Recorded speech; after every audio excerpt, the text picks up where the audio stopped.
इससे पूर्व आपको संधि और उनके प्रकार के बारे में समझाया। अब आपको बताते हैं कि दीर्घ संधि कैसे लिखी जाती है और किस तरह से उसकी परिभाषा बोली जाती है और उनके उदाहरणों को किस तरह पहचाना जाए। तो दीर्घ संधि हिंदी में इसको इस तरह से बोलेंगे, जब दो समान स्वर वर्ण आपस में मिलते हैं और विकार के रूप में वही स्वर वर्ण उत्पन्न हो तो उसे हम दीर्घ संधि कहते हैं।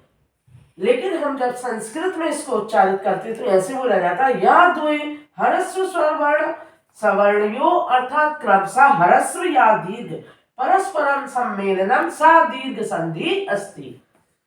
अर्थात मैं इस परिभाषा को दोबारा रिपीट कर रही हूं, यह द्वे ह्रस्व स्वर वर्ण सवर्णयो अर्थात क्रमशः ह्रस्व या दीर्घ, ह्रस्व माने छोटे वर्ण और दीर्घ माने बड़े, परस्परम सम्मेलनम सा दीर्घ संधि अस्ति।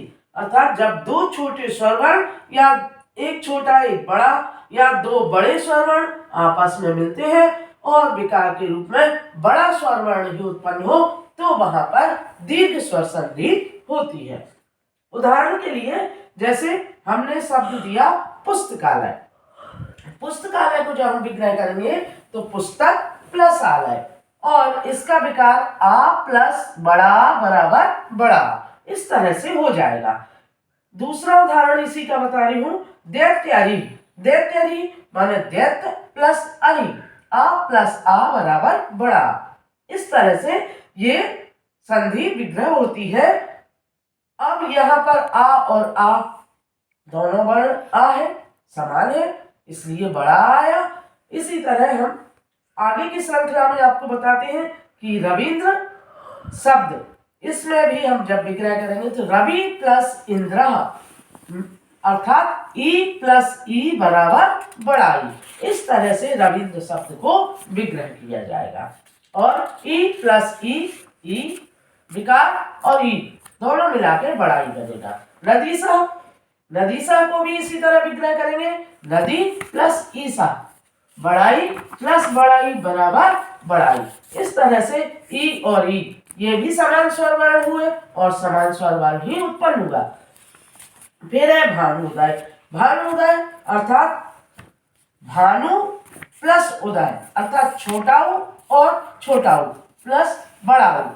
और वधूत्सव, वधूत्सव को भी ऐसे ही किया जाएगा, वधु प्लस उत्सव अर्थात उ प्लस उ बराबर बड़ा उ, मतलब ये भी समान स्वर वर्ण है। तो जहां जहां समान स्वर वर्ण विकार के रूप में उत्पन्न होते हैं, समान स्वर वर्ण मिलने पर समान स्वर वर्ण ही उत्पन्न हो तो वहां पर दीर्घ संधि होती है। जैसे पितृ ऋणम, पितृ प्लस ऋणम, री प्लस री बराबर बड़ा री, इस तरह से ये विकार निकाले जाते। अब विकार को कैसे समझेंगे एक बार और देखिए आप कि पुस्तक उच्चारण में आ का स्वर साथ में निकलेगा, इसलिए आप यहाँ हमने छोटा आ लिखा है। आलय आपको आ वर्ण यहाँ दिखाई दे रहा है अर्थात बड़ा बन जाएगा, तो आ प्लस आ बराबर बड़ा।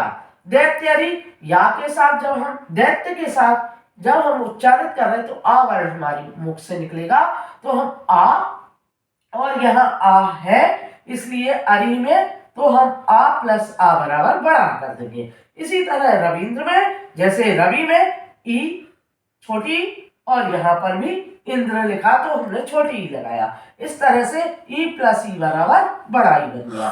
नदीसा में भी इसी तरह बड़ी और बड़ी ये दोनों मिला के नदी प्लस ईसा ये दोनों मिला के बड़ी आया।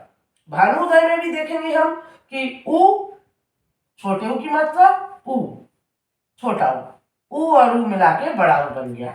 इसी तरह वधूत्सव में उ छोटे उ की मात्रा और यहाँ पर उ अर्थात उ प्लस उ बराबर बड़ा उ।